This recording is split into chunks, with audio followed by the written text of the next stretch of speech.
All right, everyone. Welcome back to another episode of The Reminder Remedy. We are so excited to have Rachel Brenke to the podcast today. This is her first time here. Y'all, this lady is the truth. Okay. Like when I tell you that, I just started really following her content in the last couple of weeks, but even from that, the energy that you're going to experience today behind what she's teaching is not only practical, but it's super relatable. So Rachel, thank you so much for joining us. Yeah, I'm excited. I'm nervous. I'm anxious. I'm ready to go. And I just, this is one of my favorite, like the whole premise of your podcast and the messaging that you do too is my jam. Like I could talk about marketing and finances and everything all day, but really when we get to the core of it, it's all about living your best life, like my kids say, but it's true, right? You don't want to live to work or work to live. And it's all about striking that quote unquote balance. So thanks for having me to chat about this. Yeah, absolutely. So I'm curious. I think that when we start talking about living your best life and kind of ultimately getting to that sweet spot where we're making money, but we're also not having to compromise our relationships or time with our families, a lot of times that realization doesn't happen until we've kind of experienced burnout or we've gotten to a point where we're like, what the heck am I doing? Did you experience that? Is that how you got to this love of life? Well, I love that you started that with this, because one of the things that I always like to put out front is that when we talk about balance or this real business, real life aspect, it sounds like this pie in the sky moment that you're going to have. And I don't think it's one moment. I think it's a lot of different moments depending on the season of life that you're in. So the lows are going to look different. The highs are going to look different. So yeah, I've had some of those from the very beginning. I had cancer at age 20 and I just was like, oh my gosh, if I get through this, and I just do not want to work for other people.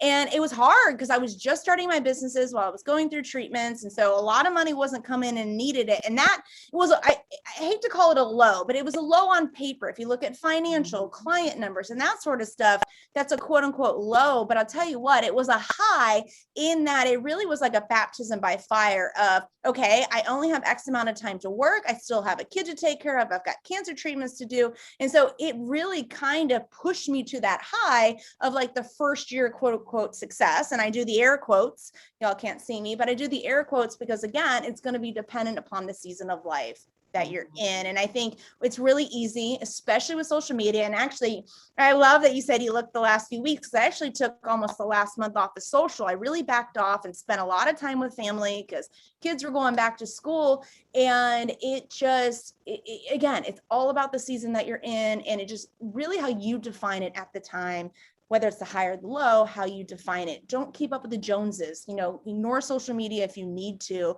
And yeah, that's my little soapbox, because I hear a lot of times on these podcasts, and I remember being the recipient of listening to these podcasts and hearing someone that may be in the chapter 15, 16 that I'm in and comparing and then feeling completely discouraged. And I don't want that for your listeners. Yeah, I love that. And honestly, so much of what you just said in that synopsis are like the cliff notes of what I've been preaching for the last 5 years or, really 12 years of entrepreneurship that people have been following me. But the number one thing I heard you say that I know my listeners are like, okay, this is like a girl that Alina's probably going to rock with, is you said the season that you're in, right? So most entrepreneurs or, mompreneurs, businesswomen, whatever you want to call us, the first question people are always asking us is, how do you achieve work-life balance? Do you believe in work-life balance? And my answer is always the same. I don't believe or subscribe to work-life balance, but I do think that there is a season for everything, right? So to your point, if I know what my priority is in the season, right, there may be seasons, if I just had a baby, obviously it's my baby. So 60-40 in terms of the baby being 60 and everything else being 40, that's my balance, right? It's never going to be, oh, baby 50 and everything else 50. Most times it's going to really be 95%, right? And so being able to really become aware of your season is where I think that people fall short. Agreed. So how do you think, and if you had to kind of think about just like the clients that you've worked with or even your own experience, how does one come to slow down enough to realize where they are in their life right now? So this is such a timely question. And by the way, we didn't do much pre-show on this. So none of this is like spun up, set up. These are just wonderful questions that are extremely timely to like where I'm at right now. This is one of those do as I say, not as I do. And I share that transparently with my heart to say that it doesn't matter how far along you get on your success journey, how much money you're making, how much you think you've achieved things, seasons change. And it's really easy when you get stuck in your plan and your KPIs and your, especially when you're supporting a family and a team and knowing that their families depend upon that, to get really narrow focus. So it's checking in with yourself and really making sure that, because it's a fine line between, some days I just don't want to do work and that's okay, but I got to push through, to the other side of burnout, and I think that when we don't have that self-awareness of the season that we're in and we're not adjusting the ship, the little changes, right, to do the navigation that we need, we end up sailing into the storm and we're not paying attention. We're so focused on the end journey and we're not really looking at what's around us. So I think my big thing is I would encourage the listeners, and I'm waving my hands because I'm reminding myself of this right now, is to have a check-in with yourself time. Every month I'm very methodical of like admin days and financial days and all this sort of stuff, but it is also carving in time for you just to sit, not only for like strategic brain dumps and that sort of stuff, but to go, okay, what has changed? And this is timely when we're actually recording this because kids just went back to school this week for me. Hallelujah. Amen. Oh my gosh. So they're so happy. I'm so happy. I love them. We had a wonderful time together, being able to travel and be together. But like I just shared a little bit ago, I basically took off the whole month of July and to be with them because I knew they were going back. And so that was a good demarcation that I could see, okay, kids are going back. Season is changing. I can take, more podcast appearances. I can do these sort of things. But that's almost like an easy way to do it. What you're touching on and kind of what I'm touching is, you may not realize you move into the next season. So really force yourself to slow down. And maybe if it needs to be one day a month, one day a week, an hour every day, to figure out where you're at and being in tune with the season. And then because I think one of the things, and this is probably one of the top lessons and desires I had when I was diagnosed with cancer. I remember getting the phone call. I'm looking at my toddler son. And I just thought to myself, if I get through this, I don't want to pad the pockets for someone else. I don't want to build someone else's dreams. I want my own. The beauty of that is we are in control of this. And so, like you said, we have to have the awareness of the season of life. And then you have to then take the next steps to actually adjust to that season. Yeah. And I also can hear so many of my listeners who are employed and are 9-to-5ers. Oh, Lena, here y'all go talking about that glorious entrepreneurship life.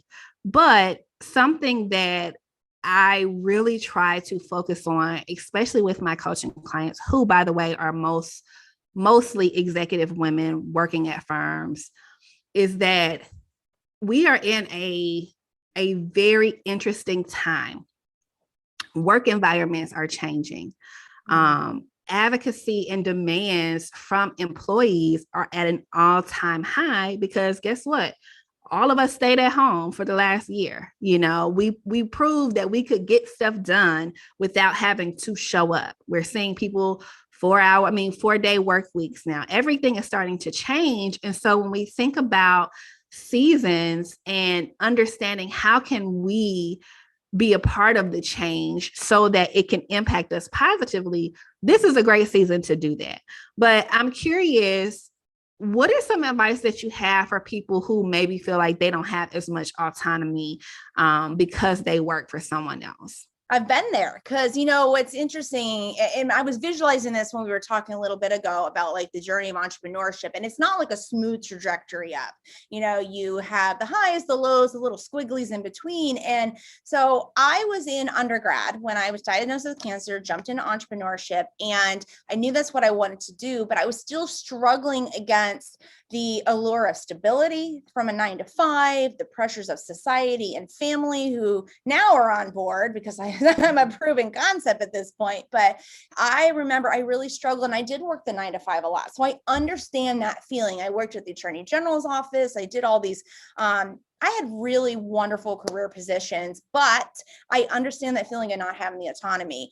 And earlier you asked me about the lows, and I do remember hearing these sort of things like what you and I are talking about of like, yeah, you know, you got to work the hours that you can, if you got to work in the evening. And I just had to put the nose to the grindstone and try to be as effective in the hours that I did have outside of my 9 to 5, because I knew how bad I wanted this entrepreneurship stuff. I knew how bad I did not want to be working for someone else, but you got to live, you got to have money to eat. And so the 9 to 5 was there. I remember there's some really long nights, and looking back, I wish I had had the awareness of the season of life. Would my trajectory to success in entrepreneurship been slower? Sure. But this isn't a race to the finish line. Unless you're someone that's looking at like a really time crunch of retirement, you have time.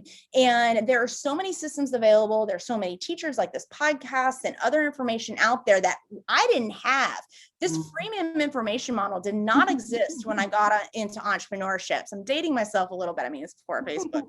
And so take your time. If you're one of those that's in a 9 to 5, especially coming off the heels of pandemic, I hope we're coming off the heels of it. Who knows what's going to happen soon?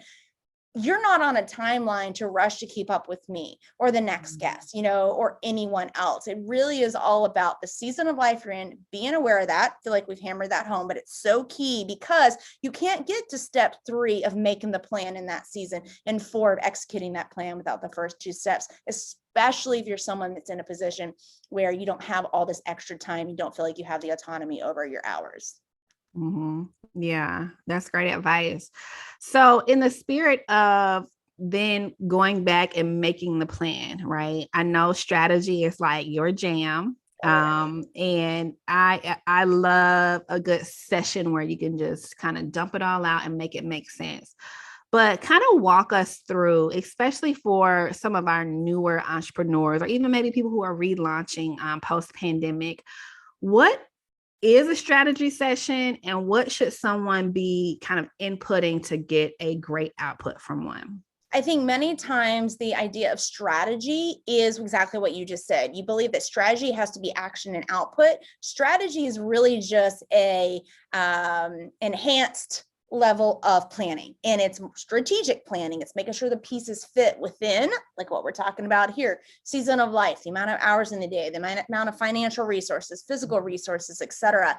And I remember so many years and how I got to the strategy aspect, but I remember so many years I was in that 9 to 5 and I was like, I just want to make this entrepreneurship stuff work. I just want to quit. So as soon as I sat down at my computer, I was whipping through that to-do list and I was banging stuff out. And it was minimum viable products, which I feel like have their own place in time in entrepreneurship. But it was really almost like a hamster wheel feeling. I was just rushing through a to-do list to get to bed, to wake the kid up for school, to get the laundry done and go to my job, yada, yada.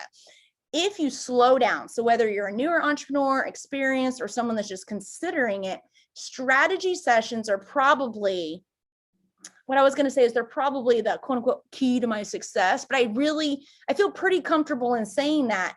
I sit down, I schedule everything. I've kind of already mentioned that before, with some flexibility and grace in there because life happens. And I mean, we learned that the last year and a half, life happens, you got to change things. So, but I schedule and I sit with these big, like those 3M poster board, almost like things. And I just write. And for an hour, I have no computer. I have no phone. I have no one around me. I have my cup of water or my coffee or whatever it is. I don't even have books. I want no intake of information. I only want output of information and brain dump onto the pages. And sometimes it's a little structured, and then I might think, okay, I got to get my email sequences down. That's what I'm going to tackle now. But oftentimes, and this is what's important, notice I just said no intake of information. We take in so much information scrolling through Instagram, Twitter, TikTok, watching Netflix, Hulu. We have billions of messages coming at us all day, and you really don't realize you retain more than you think. And so, but you're not able to parse through that if you're so focused on getting through a to-do list, just sitting and letting it naturally flow, unless you're on a deadline and you've got to strategize something. And I have found the best strategic thinking has been in those kind of moments, because I don't want any outcoming messages, incoming content, or distractions to confuse that. Your brain is already brought in all these ideas. You as an entrepreneur, you're in this because you've had that glimmer of want. You already have a strategic mindset or you wouldn't be in here. So tap into that. Tell yourself you're strategic, sit down with that board and just write and write and write. And I don't recommend doing it on electronic. I think it's too easy to put it in the notepad app, close it and not worry about it. With the physical 3M sheets that stick, I can write and rewrite again, and I can arrow and do what I need, and then I can come out. And it's amazing the projects that have come out of that.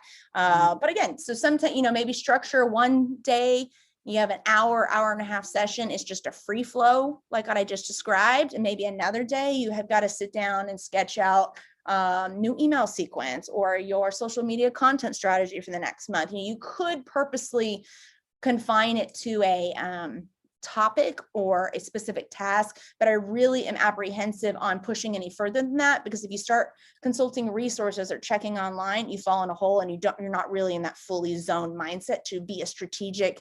This is going to sound so cliche, but stick with me. You want the strategy to be yours. You want it to be authentically you. And that's the really only way for it to come across, is for you to shut out the other voices.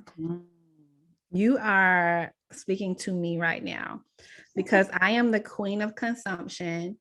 And I was getting ready to go get a 3M notepad the other day. And I was like, Alina, you have like 5 project management apps. Like, why do you need that?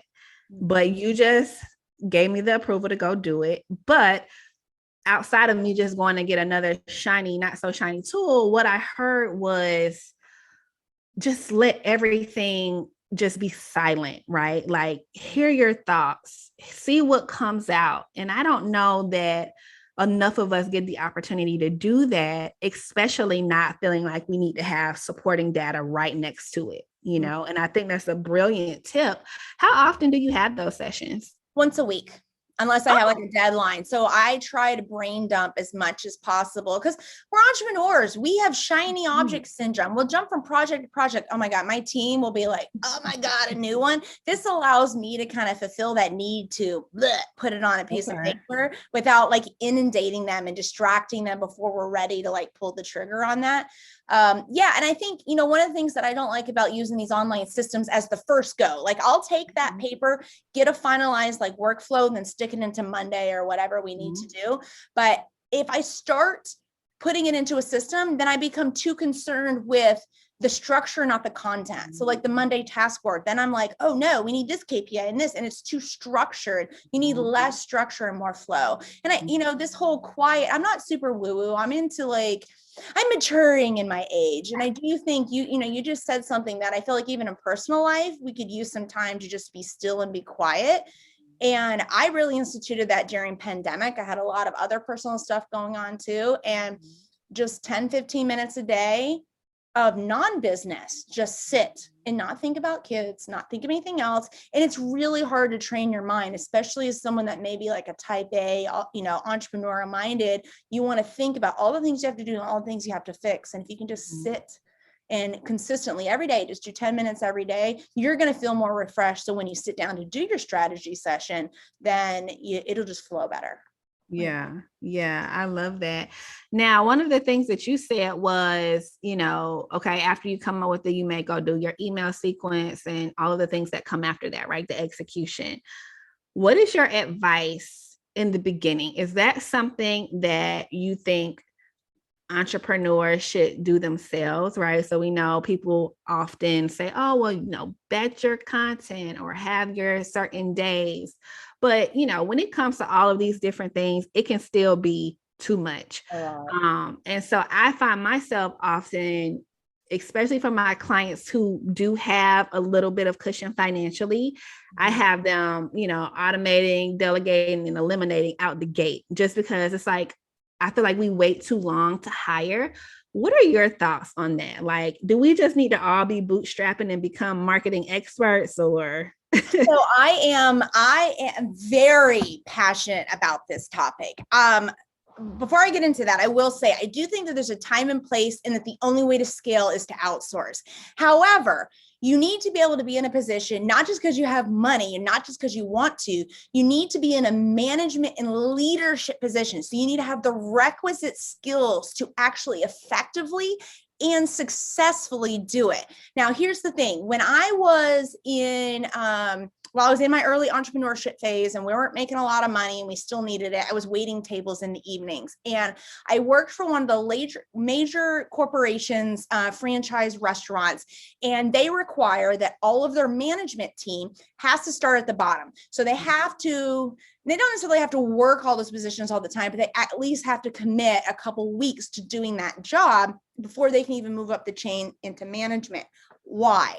I freaking love this, because then you then have more of an appreciation, a recognition for problem solving, and you have the requisite knowledge for direction for the person that's going to be doing that. So whether it's being a busboy or a dishwasher or the cook or the hostess, you can't really effectively be the CEO of your business. You cannot be the captain of the ship if you don't know how to freaking hoist the sail.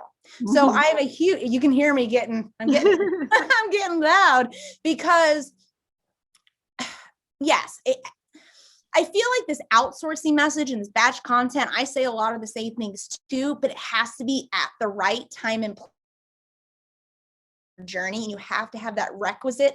It's what you said at the very beginning of this episode. One of the very first questions you said to me was, do you have to have like that low in order to learn from it? Or I'm paraphrasing now at this point, but essentially I feel like you have to go through these struggle positions to really be able to appreciate and implement going forward. So yes, I think in the beginning you should bootstrap a little bit. It doesn't mean that you should not be getting, learning from resources, getting help, but complete 100% handoff and abdication to someone is not going to help you in the long run. One of the examples I see a lot is when it comes to like website development. I'm not saying you need to go learn to do your own website. I did, but that was because I learned coding on MySpace, again, dating myself with the autoplay music when you loaded the page.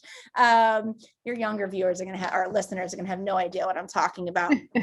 But website, I see it all the time in Facebook groups of entrepreneurs are like, I hire somebody to do my website, then they disappear, or I don't even know how to update a page. And it's like, you should have the requisite knowledge, not saying you need to build the website, but at least need to have a go-between. So if it's something like that, where you're not able to do that job yourself, you need to have some financial buffer in the budget for them to sit and teach you. Because if you need to go and update a typo on a page or fix something, you don't want to have to sit and wait for someone else, especially if you're in the middle of a launch or you're trying to make a sale. And so, yeah, I think the big key takeaways of what I just said was, I think you need to learn every position, your fingers need to touch each one, or at least have a good understanding of them to be able to lead and manage and hand it off.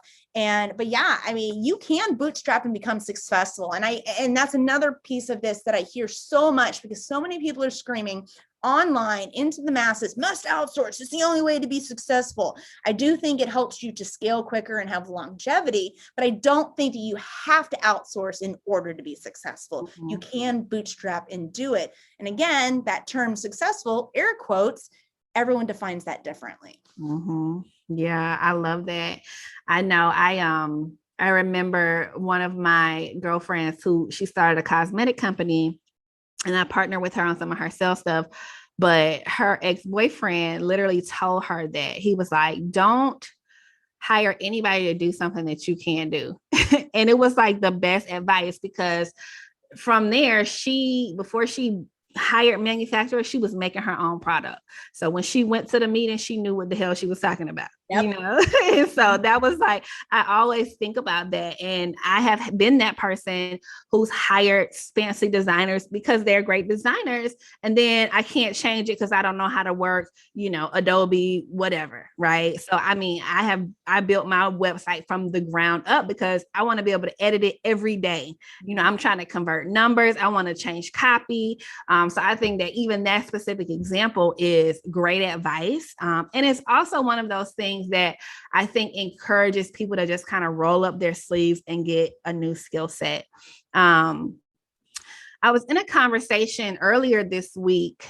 Was this week? Look, I don't even know what day is it. Oh, it had to be last week.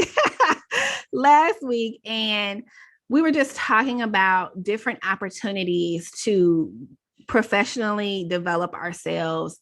And I shared that one of the things that I have been trying to get in front of is just all of these changing environments, especially in the tech space, when it comes to like cryptocurrency or, you know, all of these new AI technologies and APIs, and thinking about how do I leverage my business for these things. And so when I think about someone who is still like, oh, I can't, I don't even know how to operate MailChimp, you know, I don't know how to download Slack. Can you really tell me what advice you would give someone who is just afraid of technology? So I have some older clients, more vintage clients. You know, they're seasoned. They're retirees. They're looking to have something else for their own. And they're wonderful women. You know, they're passionate. They want to make an impact, which I think is wonderful. But yes, they have oftentimes, I'm not saying all, so don't send me hate mail. I'm not generalizing, because my team will be on here telling you that me and passwords, we are not BFF. Every day I'm throwing my computer because I have to reset it, can't remember it. So I'm not much better. But to your point with the whole like tech stuff, yeah, we are in such, it's so funny. My husband and I were just having this conversation about how in the 90s, you know, the popular thing that kids look to aspire to be was like, you know, model, actress, and sports, you know, professional sports players. Now you see so many tech companies, and like the desire to do cybersecurity and game development, all that has really come to the forefront, which I love. And I love that we can have a menagerie of all of that for our kids. But with that, because it's been such a rapidly growing, I wouldn't just say industry, because tech isn't excluded. I mean, we're all using it. We're using it right now for recording. It can become very overwhelming. So I think the biggest thing is when you're looking at what you're going to include in your tech stack. Oh my goodness. Tech stack in your tech stack. Don't, again, shiny object syndrome. This is one of those things that I would strategize and just think about, do I have existing problems that need solved? And that's where you start. And then from there, once you have those solved, then you can look at adding in other things. For example, what you were saying, like about offering cryptocurrency. If you don't already have an existing payment gateway set up and multiple options that are the top ones in your industry, Shop Pay, PayPal, Stripe, whoever else is at Square, whoever else is out there, you don't even be thinking about crypto. You're not even getting US dollars at this point. So, which I love crypto. I love just to play in it. Yeah, anyhow, I'm a big fan of Dogecoin, but I'm not Elon Musk. So, you know, me talking about it here is not going to make it go gangbusters. But my point is, I'm not going to throw that into my business if I haven't gotten the core things down. So once you get that down and you're starting to think, okay, I want to look at what else is out there. You know, a big one, and you kind of touched on it, was AI for the use of copywriting. Again, you have to have the fundamentals of copywriting. You got to have your messaging nailed down, your audience, your niche, your all of that before you can even move into that sort of tech. And so making sure that you have all the requisite foundations, and then just stopping and looking and see what other people in your space are doing. I'm not saying this so that you can get stressed out that you can't keep up with the Joneses, not that you can copy what someone else is doing, but so you can look around and see, okay, so-and-so's tech stack has X, Y, and Z that are like a level 3 technology that I'm not even thinking of. Stick it onto your list for when you have a strategy session to think about, see how it's going to fit. Do some research before that strategy session. See how can it actually fit for you. But honestly, I don't know. Technology is moving so quick in the advancements of everything. I feel like we're always going to, you know, be on the heels of it. So the best you can do is nail down solidly what you have. And before you start looking for something else. Another example would be like you're saying, those that don't even know how to use MailChimp, which in my defense, MailChimp has changed since I used it before. I logged in the other day and I was like, whoa. But you don't want to go, if you don't know how to use MailChimp, all of a sudden jumping into something like ConvertKit, or I'm trying to think of Klaviyo, whoever else does. Yeah. Oh my God, Active Campaign still gets me, and I've been doing email sequences for years. So you don't want to jump to the most advanced. Learn on the basics. Yeah, definitely. Because I think fundamentally, you don't have to have the biggest and greatest to make a lot of money. I know some clients seasoned and not so seasoned. They don't even have a website. Don't recommend it, but they're making money with just having an Instagram page. Yeah. Yeah.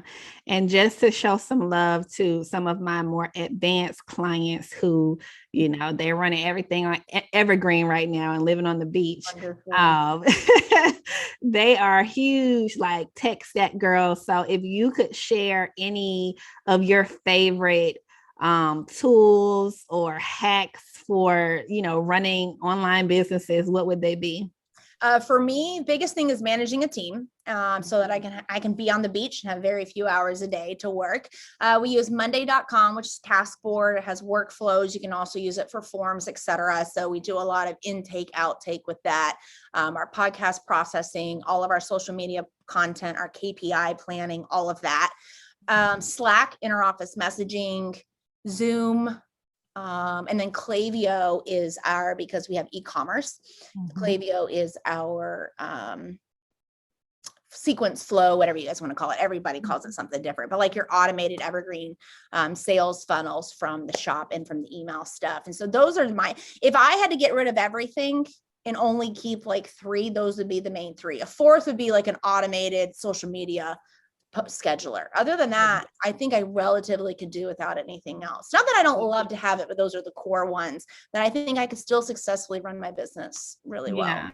Yeah, I love it. I like all of those. So I'll stamp approval on those too. I miss Klaviyo. I used to use Klaviyo for my friend's company that I was just talking about, and it's so user-friendly.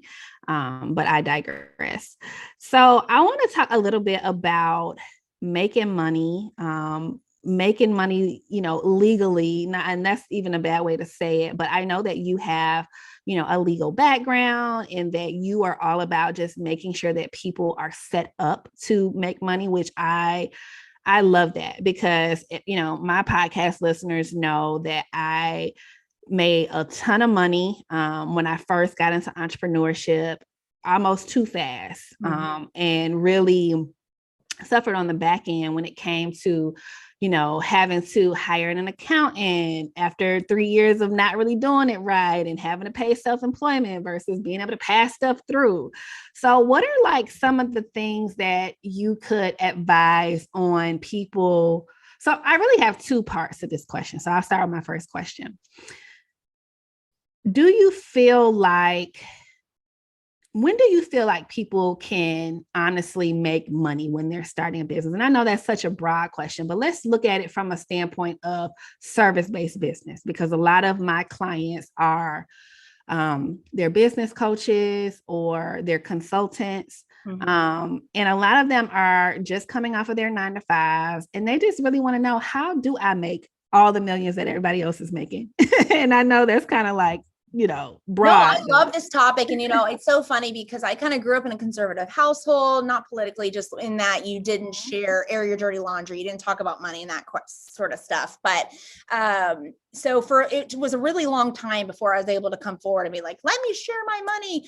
But I love money in that it provides freedom, financial, physical, and mental, right? I'm able to support my family, help others. And I freaking love money. And so I love that we're talking about this topic. So I want to clarify something on your question. Are we talking revenue monies or take-home income monies? Let's talk take-home stuff that we can play with. So I firmly believe, because I did it myself, that you can, use the term bootstrapping earlier. I had a very incredibly small tech stack when I first started, and I made money in my first year. And it was I needed more to help support my family, but I had to start somewhere. On the flip side, I see people, and maybe it's because there's so much tech available out there now, and there's the shiny object. You feel like you have to have everything, that so many people spend so much money on tech, and they're outsourcing, like we've already talked about, or they're paid ads. Oh, I could do a whole talk on that. That they're touting they made 7 figures, but that's revenue. That's not take home, because they have so many costs. And so I do firmly believe that you can bootstrap and have a very lean company now 15, 16 years into this, or in the very beginning, and I'm one of those raising my hand that I get excited about new tech all the time. I'll try a new system.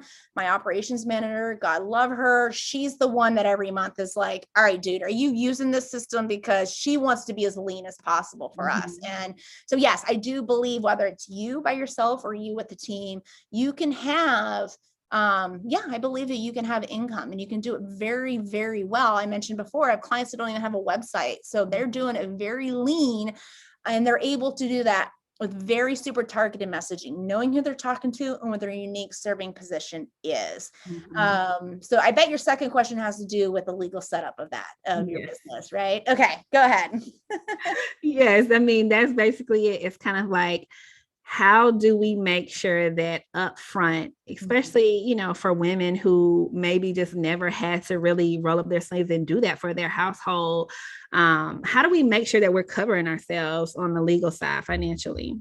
Yeah, before we get into that, I want to say one thing. And I meant to say this earlier when we were talking about making sure your fingers touch all positions in your business before you hand it off. Don't abdicate all that.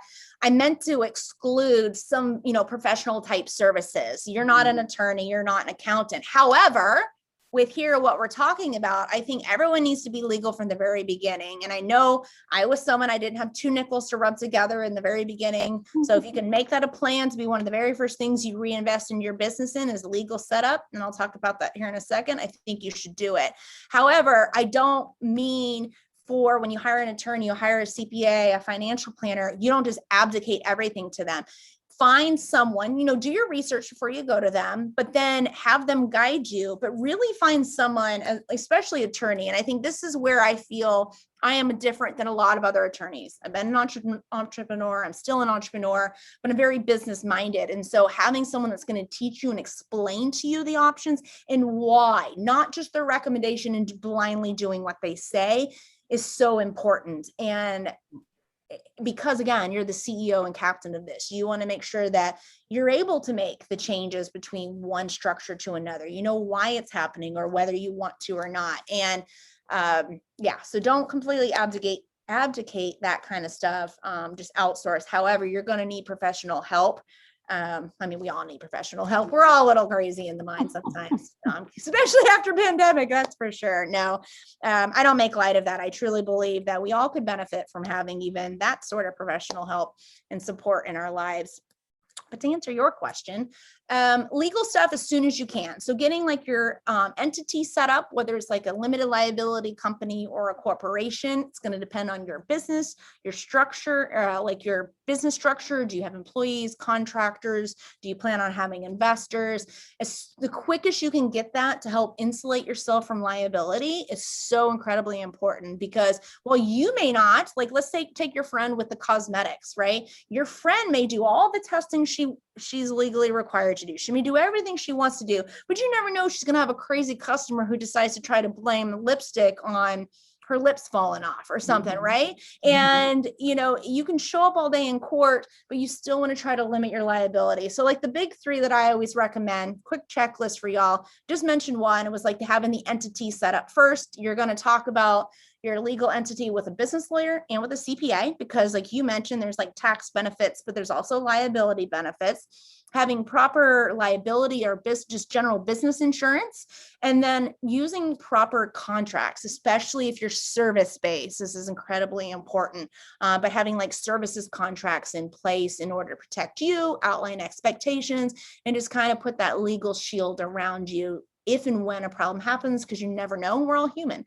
And we actually saw with pandemic, especially for service-based businesses that didn't have contracts or they had very shoddy contracts, it was a mess. Pandemic was, I almost want to throw up saying this term, unprecedented times, if I have to hear that again, but it was true. Legally, it was unprecedented, at least for our like recent history. And so it threw a huge wrench, but I'll tell you, the clients of mine, the entrepreneurs who were able to kind of seamlessly make their marketing and service pivots and not having to freak out about legal stuff, were the ones that had these three: entity, insurance, and contracts under wraps before they needed it to happen. Yeah, that's good. That's good. I appreciate that. And I think that it's great that you have all of these different areas of expertise, your clients are very lucky. I'm extra. I'm like Glock. I got all the things. I got all the things.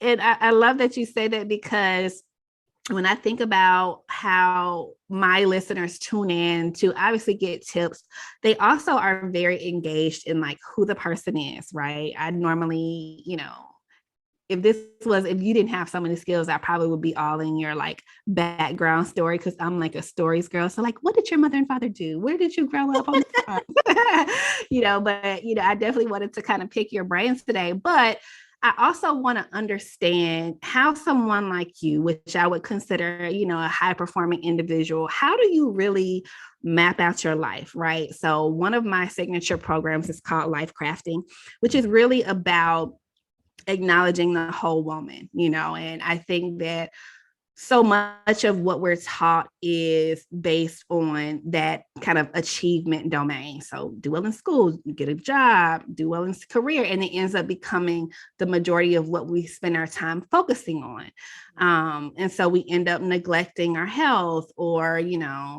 our family, or even just like our spirituality, like all of these things that we know contribute to overall well-being. So can you tell us a little bit about how these different domains show up in your life? Yeah, I think some of the listeners, if you've stuck this far, are probably going to think, oh, cancer is going to be those rose-colored glasses moment for her. But no, it was a pivotal moment in my entrepreneurship. But even having cancer, being in remission now for, what year are we in? 2021. So 13 years, I don't know. You would think that I would wake up every day with, oh, I love life and I get to do it. No, I have my own struggles. And actually, again, going back to what we mentioned before about having like the entrepreneurship journey is not a straight trajectory. You've got the curly cues and the ups and the downs. When I was really in the biggest, quickest trajectory income, revenue increases and kind of, awareness to my brands, those years are actually when I neglected myself the most. I was very unhealthy. I was extremely overweight, which caused partially from some of the medication from the cancer stuff, but I let myself go. I wasn't working out. I remember looking up one day and realizing I hadn't left my four walls of my house in probably like 5 days. I had 2 little ones. I have 5 total kids, but 2 little ones at home at the time. And I just was like, I'm doing nothing for me. And at the time I was convincing myself that business was for me, that business was my self-care, and which to a point, maybe it could be, and there's nothing wrong. I love business. I love money. Like we mentioned, I love making an impact in the world, but don't fool yourself. Business still takes a piece of you, especially when you start hiring people and outsourcing and having to put yourself out into the world on social media. And I really neglected myself. I gained a lot of weight, and I was very unhealthy, and I had a lot of health problems that came along with that, physical and emotional health problems. And finally I was like, fucking enough's enough. Like I can't keep going at this rate. I'm making the money I want to make, but I'm not living, and this is kind of my tagline for my stuff, is I'm not living the real life that I want. On paper and on social, it looked great, but I wasn't actually running the real business that I wanted to have the real life. And so that's when I really started scheduling in self-care time. I now compete with Team USA in triathlons and travel. Yes, I love it. And that is one of the ways that I kind of ground myself and have something just for me. And even though then sometimes, the triathlon stuff is creeping away just for me. I have sponsors and I have to make appearances. And so that can even pull a little bit. And it goes back to what we talked about before, awareness to recognize when it's no longer something for you. Then I find something else for me. I took up paddleboarding with my dog because triathlon at the height of racing season, I'm doing appearances with sponsors, I'm doing all this social stuff. And I'm like, this isn't for me anymore. And so just, being aware with that. And it's all about season of life. I know your audience is probably going to be tired of hearing that, but it's being aware of that and those changes, because, I can still feel, as I'm sharing this story about, looking up and realizing that I was in the same clothes for 4 days, hadn't left the house in 4 days. God love my husband. I don't know what he saw when he came home. It was a mess. but it's because I was so focused on kids, the business, and convincing myself that that was for me. But I was the last thing. And you've heard the phrase, you can't pour from an empty cup. And it's freaking true. And I know, especially during pandemic, this was a huge thing that we saw. And you mentioned this before earlier. I love the advocacy part. I love how so many things have come to light during pandemic about what women do, especially mothers do at home, and just that invisible workload and physical workload at home. And so I am really, that has been, if there is a silver lining of pandemic, that is something that I'm so glad is at the forefront of conversation now. And hopefully we're making strides to really allow for women when they're like, holy shit. Oh, am I allowed to say that? Yeah. Well, when you realize you're like, holy shit, I am drowning and I need help. I just hope that we're at a point that you can make the plan to do it and get help with it. And, and I'm not perfect. In a couple of months, I get really busy around the end of the year, and I just have to self-check myself in order to make sure that I'm not falling into that same sort of mental state and that caused also a physical state before. Yeah, I love that. And I love that you said it's no longer for me, and being able to just constantly have something for you, because I do think, as moms, like everything becomes a thing, right? Some things are just not like for no reason at all. And those are the things that we really need. So I love that so much. So how can people stay in touch with you? I know some are like, oh, I need to get her legal checklist. Like, what do you have to offer my listeners today? Or they're like, oh my goodness, she talks so much. No, I am long-winded just because I'm really passionate about these topics, because I really believe that entrepreneurship is there. And I think we need more women entrepreneurs, and I freaking love it. It just lights me up. You guys can't see my face, but it makes me so excited. So you can find me anywhere on the interwebs. I am the only Rachel Brenke. I do a lot on Instagram, mostly. I'm going to be kicking back up on YouTube and the podcast here shortly. You can reach out to any of the social sites. And yeah, if you have any questions, anything to clarify, I do have the free legal checklist. I'll also be rolling out I walk through with all my clients. One of the very first pre-work they do is kind of working through hard questions of what does a real business, real life look like? And I think that when you're on a podcast like this, or if you're just at a party and someone asks you like, what do you envision for your business? It's easy to make like a one sentence quip and move on and not really think about the steps and the real deepness that you want from it. And so we walk through that. I'll be sharing that free soon. I think end of, what month are we in? The end of September.